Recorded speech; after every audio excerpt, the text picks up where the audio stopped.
कोई दावा ऐसा नहीं है जिसमें भगवान हमको फेल कर सके। 100% छूट वाला, इसमें 1% भी का कोई पूरा का पूरा छूट है। सब गुरुओं के गुरु हैं, वो सुधार देंगे। दोनों हाथ उन्हीं के हैं, एक हाथ से उन्होंने बिगाड़ा है तो दूसरे से बना देंगे। उसको अपने पापों का प्रायश्चित नहीं करना पड़ता, स्वयं भगवान उसके पापों को धोते हैं, भस्म कर देते हैं। ये बहुत सुंदर बात है, ये बहुत विश्वास करने योग्य बात है, बड़े आनंद की बात है कि जैसे हम एक मकान किसी के नाम में लिख देते हैं, पूरा का पूरा मकान जब हम अपना अधिकार हटा देते हैं और किसी को दे देते हैं, तो उस मकान में जो कूड़ा करकट, टूटा फूटा जाल, छिपकली, जो कुछ सब उसी के नाम हो जाते हैं। अब उस मकान के सुधार और सफाई का भार उस पर नहीं रहा, उस पर रहा जिसको समर्पित कर दिया गया। ऐसे ही अपने जीवन को भगवान के चरणों में समर्पित कर दिया तो काम क्रोध आदि गंदगी, नाना प्रकार के दोष, और बहुत टूटा फूटा मकान है, बड़ी गंदगी है इस मकान में, पर एक गुंजाइश है समर्पण करने की, और समर्पण करने का योग भी उन्होंने बनाया, तो अब हम समर्पण कर देते हैं। तो अब हमारी जिम्मेवारी नहीं रही कि हम इसका सुधार करें या इसमें सफाई करें। ये जिसके नाम है वही सुधार करेगा और वही सफाई करेगा। अर्थात उपासक को अब किसी अन्य भरोसा आशा का आदर नहीं करना चाहिए कि हम किसी की खोज करें कि कोई हमें दिव्य बना दे। अब हमने अपने जीवन को भगवान को समर्पित कर दिया, अब वो जैसा रखें। अगर हमें वो गंदा रखकर राजी हैं तो हमें अच्छा नहीं होना, अगर वो हमें अच्छा रखना चाहते हैं तो गंदा कर कौन सकता है। पूर्ण विश्वास कर ले कि हमारा सुधार भगवान स्वयं कर देंगे, हमें सतमार्ग में स्वयं भगवान दृढ़ कर देंगे, भगवान अपनी कृपा से हमें मिल जाएंगे, इसमें बिल्कुल संशय मत रखो। जो इस प्रकार पूर्ण समर्पण कर देता है तो उसके पाप भी भगवान स्वीकार कर लेते हैं। जन अवगुण प्रभु मान न काहू, दीन बंधु अति मृदुल स्वभाव। उसको अपने पापों का प्रायश्चित नहीं करना पड़ता, स्वयं भगवान उसके पापों को धोते हैं, भस्म कर देते हैं, जो समर्पण हो जाता है। कितना बढ़िया भैया, कुछ खर्चा नहीं और माला माल हो जाना है। अब इसमें ये तो नहीं बताया जाता कि कपड़े उतार करके ठंडी में जल में खड़े हो या सूर्य में ताप अग्नि आसपास लगा के तपो, ऐसा कुछ नहीं। जैसे हो, जहां हो, जो भी हो, भगवान को समर्पित हो जाओ और नाम जप करो। जितना तुमसे बन सकता है, शेष काम आगे का भगवान संभाल लेंगे। जहां सुधार करना है वहां जलन देंगे, विपत्ति देंगे, अपमान देंगे, पिटवाएंगे, अपने आप सुधर जाओगे। ये थोड़ी है कि ऐसे तुम्हारी आरती होगी और सुधर जाओगे, नहीं नहीं नहीं। वो सुधारने की एक्टिंग जानते हैं, जगत गुरु है वो, सब गुरुओं के गुरु हैं, वो सुधार देंगे। सुधर जाओ तो सुधर जाओ, नहीं सुधार देंगे। सुधर जाओ तो अच्छा है, और सुधार जब देंगे तो फिर बहुत विचित्र ढंग से सुधारते हैं। बोले अब शरीर में कैंसर हो गया, बचने की गुंजाइश नहीं। अब हे भगवान आओ लाइन में। उनके लिए शरीर में कैंसर होना कोई बड़ी बात थोड़ी। शरीर एक कपड़ा है, जीव अविनाशी है, अविनाशी का कुछ होना नहीं, विनाशी को मरना है। अब जहां शरीर का भरोसा था, शरीर के भोग थे, शरीर से आनंदित हो रहे थे, अब शरीर में आ गया कि बचने की आशा नहीं है। तो फिर जब बचने की आशा नहीं होती तब ऐसे होता है, हे नाथ अंदर से कि अब तो मैं आपकी, वो उसी समय काम बन गया। घंटा 2 घंटा थोड़ी लगते हैं। आर्त भाव से गजेंद्र ने पुकारा, एक क्षण में भगवान ने उद्धार कर दिया। अंतिम समय जीव भगवान के आश्रित हो जाए तो अंतिम श्वास में काम बन जाए, 1 सेकंड में काम बन जाए। तो समर्पित हो जाओ, सोच समझ के समर्पित हो जाओ, नहीं वो व्यवस्था कर देंगे। अगर व्यवस्था चाहते हो कि अब अपने आप करवा ले तो करवा तो लेंगे पक्का, पर उनके हथकंडे बहुत विचित्र है। ऐसे हथकंडे विचित्र है कि ऐसा लगेगा कि अब जीना मुश्किल है। तब कहेंगे हमारा रास्ता है, आओ। पिटवा देते हैं, पुजवा देते हैं, किसी काम का नहीं रखते हैं, केवल अपने नाम का रखते हैं, ये मेरा है। अब जैसे कुम्हार मिट्टी को कूट कूट करके मसल मसल करके एक कंकड़ी न रह जाए, अगर एक कंकड़ी रह गई तो वहीं से बर्तन फूट जाएगा। इतनी सरसों जैसी कंकड़ी रह जाए तो पूरा घड़ा बेकार हो गया। ऐसे ही भगवान कूट कूट करके अपने भक्त को बिल्कुल निराभिमान, दैन्य, सरस, सहज, सरल ऐसे बना देते हैं। वैसे बनाएंगे तो वही, लेकिन हमें लगता है जितनी सामर्थ्य दी पहले बन जाओ फटाफट, उनके ऊपर मत छोड़ो। नहीं, वो अपना जब प्रोसेस शुरू करते हैं तो दोनों किडनी फेल। जिस आश्रम में रह रहे हो उससे भी निकाल दिए गए। झोला टांगे राधा वल्लभ जी सामने बैठे, न रहने का ठिकाना, न खाने का ठिकाना, न कोई बात करने वाला, न कोई बोलने वाला, कहीं का नहीं रखते। जो कहीं का नहीं रहता वो प्रभु का होता। असली में शरणागति तभी होती है जब कोई आश्रय नहीं रह जाता। ये दुर्भाग्य है कि ऐसे सुहृद भगवान का हम तब आश्रय लेते हैं जब कोई आश्रय नहीं रह जाता। नहीं तो हम पहले ही आश्रय ले लें तो ऐसी घटना ही नहीं हो पाएगी। यदि महल में ही पुकार देती द्रौपदी जी तो केस पकड़ने की सामर्थ्य नहीं दुशासन की थी कि वो केस पकड़ के घसीटता हुआ सभा में लाता। वो जब केस पकड़ा तो उनको भरोसा पांडवों का हुआ, प्रभु का नहीं हुआ। प्रभु का भरोसा, प्रभु का आश्रय, वो सब सुधार लेंगे। देखो, बिगड़ा भी उन्हीं से है, बनेगा भी उन्हीं से। बिगड़ा उनसे कैसे? उन्हीं की तो माया शक्ति है, उन्हीं की माया शक्ति ने बिगाड़ा है और कृपा शक्ति बना देगी। दोनों हाथ उन्हीं के हैं, एक हाथ से उन्होंने बिगाड़ा है तो दूसरे से बना देंगे।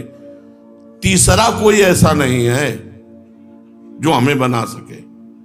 उनके एक हाथ ने बिगाड़ा है वाम मार्ग, उनके विरुद्ध चलने वाले हमारी जो इच्छा है वही हमें बिगाड़ दी। ये इच्छा माया से जागृत हुई है। और दायां मार्ग, उनके अनुकूल चलने की जो इच्छा है ये भगवान की भक्ति से जागृत होती है, उनकी कृपा से जागृत होती है। तो हमारी दुर्गति भी उन्हीं से हुई और सदगति भी उन्हीं से होगी। तुम्हारी माया बाजी पसारी विचित्र, सुनि मुनि मोहे काकी कोड़, कह हरिदास तुम हारे और हम जीते तो न तोड़। बिल्कुल निश्चिंत रहो, कोई दावा ऐसा नहीं है जिसमें भगवान हमको फेल कर सके। बोले तू कामी भ्रष्ट हो गया, तो आप कहां थे? जब मैं आपकी शरण में हूं तो आप कहां थे? और आकर्षण किसने किया और भ्रष्ट किसने किया? आकर्षण आपकी माया ने किया। डांट देते हमें, उसको डांट देते, तब तो देखते रहे। तो अब निर्णय तुम्ही को करना है। तुम्हारी माया बाजी पसारी विचित्र, सुनि मुनि मोहे काकी कोड़। किसकी गोद में बैठकर बड़े बड़े मुनिजन भूल कर गए आपकी माया की। तो तुम हारे और हम जीते तो ना तोड़। फिर भी आप कि मैं हार गया तो अब चलो इसका कल्याण करना बंद कर दे, फिर भी आप सुधारने में लगे हो। जय हो आपकी। यद्यपि आप हार चुके हो सुधारते सुधारते, और हम बिगाड़ते बिगाड़ते जीत गए हैं, लेकिन फिर भी आप सुधारने में लगे हो, इसलिए आपकी जय हो। पक्का समझो, शरणागत का सारा भार प्रभु ले लेते हैं। अपने को बिल्कुल बेपरवाह होना है। अपने जितने बेपरवाह हो जाते हैं उतने ठीक हो जाएंगे। ऐसे हो जाओ, नाथ पूरा भार आपके चरणों में, मेरे से कुछ नहीं संभरेगा। तो उस भक्त के पाप भी भगवान स्वयं भस्म कर देते हैं, स्वयं भगवान धोते हैं। ये भोग वासना भरे हृदय से समर्पण हो जाए तो क्या भगवत प्रेम मिल जाएगा? हमारे हृदय में भोग वासनाएं हैं, बड़ा गंदा है। और ऐसे ही हृदय से ऐसे समर्पण कर दें तो भगवान मिल जाएंगे, प्रेम मिल जाएगा। हाँ, ये बहुत छूट वाला, जैसे दीपावली को छूट होता ना 25% छूट, 40%, इसमें 100% छूट है। ये शरणागति का ऐसा मार्ग है 100% छूट वाला, इसमें 1 भी % का कोई, पूरा का पूरा छूट है। कह रहे हैं हाँ, जैसे पतित हो, जैसे गंदे हो, जैसे हो वैसे ही भगवान की अपिचेत सुदुराचारो भजते माम अनन्य भाग साधुरेव समंतव्या सम्यक व्यवसिता ही सा। जिसने ईमानदारी से अपने आप को भगवान के चरणों में समर्पित कर दिया, उसकी आसक्ति, उसकी वासना, उसकी कामना स्वयं भगवान ले लेते हैं, स्वयं भगवान ले लेते हैं, अपने चरणों में आसक्ति करा देते हैं और भगवत सुख की वासना जागृत कर देते हैं और अपने मिलन की कामना जागृत कर देते हैं। आसक्ति अपने चरणों की, वासना भगवदानंद की, कामना भगवत मिलन की। ये शरणागति की आसक्ति, वासना, कामना ये भगवान बदलते हैं। बोले हमारी तो नहीं बदले, चुप रहो, चिंता मत करो, कोई घाटे में थोड़ी हो, नहीं बदले तो घाटे में तो हो नहीं। शरणागत हो गए हो तो अब संशय मत करना कि मैं हुआ हूं कि नहीं हुआ हूं, ऐसा मत करना। मैं शरणागत हूं, हृदय से पक्का विश्वास, प्रभु का शरणागत हूं। बददेव गुरुदेव भगवान ने एक बार कहा, तुम चिंता क्यों करती हो, प्रिया प्रीतम का शरणागत है। ये सुनकर अपार सुख हुआ कि हम तो शरणागत जो हैं जैसे हैं, लेकिन मेरे गुरुदेव कहते हैं कि वो प्रिया प्रीतम का शरणागत है। अब हमें चिंता की बात नहीं, अब हमारी कोई चिंता की बात नहीं। हम तो कहते ही शरणागत हैं और गुरुदेव ने कह दिया वो प्रिया प्रीतम का शरणागत है, तुम्हें चिंता करने की बात नहीं। तो गुरुदेव ने मेरा सारा भार प्रिया प्रीतम को दे दिया। अब वो जिम्मेवारी देखें, हमारी थोड़ी जिम्मेवारी कोई है। तो हम अपनी शरणागति पर कभी प्रश्नवाचक चिन्ह न लगावें कि पता नहीं हमारी उस कोटि की शरणागति है कि नहीं, जिस कोटि में भगवान ऐसे कामना, वासना, आसक्ति का परिवर्तन कर देते हैं। कोटि वोटि हम नहीं जानते, हम जितने हैं जैसे हैं आपके हैं। हे प्रभु, जो कमी हो, जहां कमी हो, जैसे दूर करना हो आप कर लो, मैं आपकी शरण में हूं।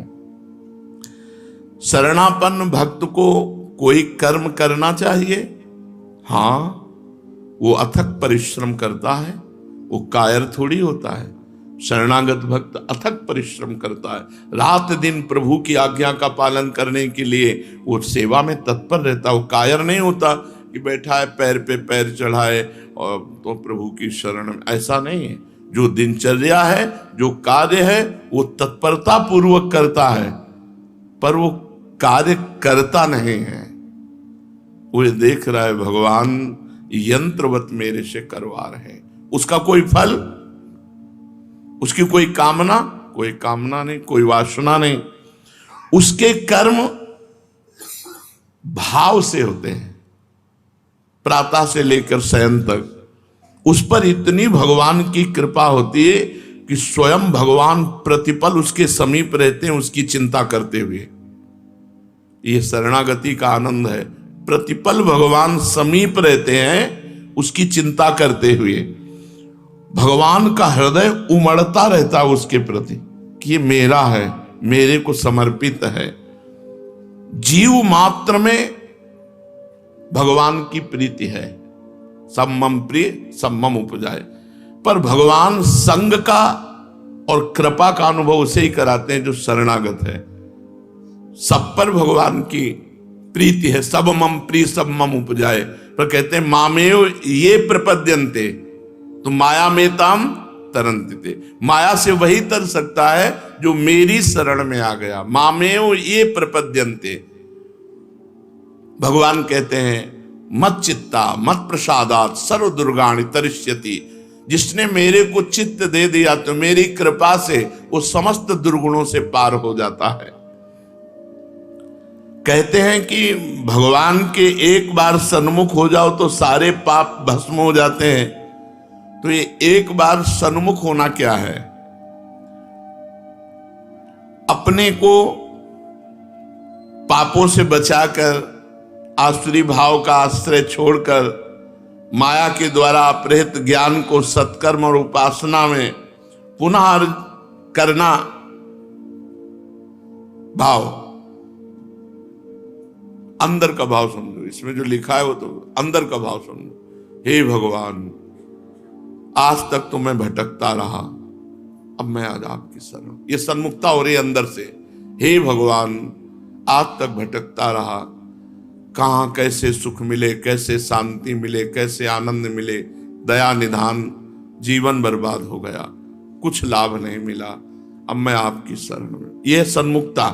जीव संसार से पीठ करके जब भगवान की तरफ होता है तो उसमें समस्त भागवतिक सद्गुण जागृत होने लगते हैं और उसी क्षण सन्मुख होए जीव मोई जबहि, जन्म कोटि अगनाशों तबहि। करोड़ों जन्मों के पाप नष्ट कर देते हैं। तो बोले फिर भोग क्यों भोगना पड़ता है? तो कर्मों का नहीं भोगना पड़ता, वो प्रारब्ध भोगना पड़ता है। संचित कर्म भस्म हो गए, क्रियमाण निष्फल हो गए, लेकिन प्रारब्ध जो जिससे शरीर रचा गया था, शरणागत आज हुए हो और शरीर बहुत पहले रचा गया था, तो रचने के समय जो कर्म रखा गया कि इसमें आपको ये दुख मिलेगा, इसमें आपको ये सुख मिलेगा, वो शरणागत होने पर, सन्मुख होने पर भी आपको भोगना पड़ेगा। अवश्य में वो भोक्तव्यम, प्रारब्ध भोग भोगना पड़ता है। नहीं तो किसी को संशय हो जाएगा कि जब करोड़ों जन्मों के पाप भगवान की सन्मुखता में नष्ट हो गए तो वर्तमान में उसको दुख क्यों भोगना पड़ रहा है? क्योंकि वर्तमान शरीर की रचना जब हुई थी तब वो शरणागत नहीं था। वर्तमान शरीर की रचना होते समय उसके सुख दुख वाले शुभ अशुभ कर्म मिश्रित करके शरीर की रचना की गई। तो जब अब शरणागत हुआ है तो संचित कर्म भस्म हो गए, क्रियमाण निष्फल हो जाएंगे, वो आपको बांधेंगे नहीं, लेकिन प्रारब्ध आपको भोगना पड़ेगा। इसीलिए बड़े बड़े सिद्ध संतों के भी जीवन में प्रारब्ध भोग आता है। तो प्रारब्ध को भोगते हुए भगवान की शरण में रहो, निश्चिंत रहो, निर्भय रहो, पर नाम न भूलो। नाम भूलने वाले ये शरणागति के भाव को धारण नहीं कर पाएंगे। और इस पर हम कोई गुंजाइश नहीं रखना चाहते कि हम भगवान को भूले हैं तो चलेगा, क्योंकि हम भगवान की शरण में नहीं। तो ऐसे रहो, भगवान की शरण में रहो। भजन में त्रुटि आने पर भगवान से भी हम लड़ जाएंगे। एक बात और समझ लो, शरणागत है, सब कुछ आपका है, लेकिन आपकी यदि स्मृति में अंतर पड़ा, फिर हम इस बात में नहीं कि चलेगा, नहीं, इस पर नहीं चलेगा। एक चीज पे जीवन भर हमको लड़ना है, अखंड स्मृति। भगवत स्मृति पे अगर प्रहार हो, महाराज हमको अगर भोग देश में भेजना है तो अपनी स्मृति दो, हम जाने को तैयार हैं। नरक में भेजना है तो अपनी स्मृति दो, हम जाने को तैयार हैं। परम पद में रखना है तो अपनी स्मृति दो, हम जाने को तैयार हैं। आपकी स्मृति रहित परम पद नहीं चाहिए, आपकी स्मृति रहित हमें कोई सुख नहीं चाहिए। स्मृति रहित हमें समय कटे और हम कहें शरणागत है, इस पर हम नहीं राजी हैं। बिसरी हो न बिसारी हो, यही दान मोहि देव, श्री हरिवंश के लाडिले मोहि अपनी कर। श्री राधा वल्लभ लाल की।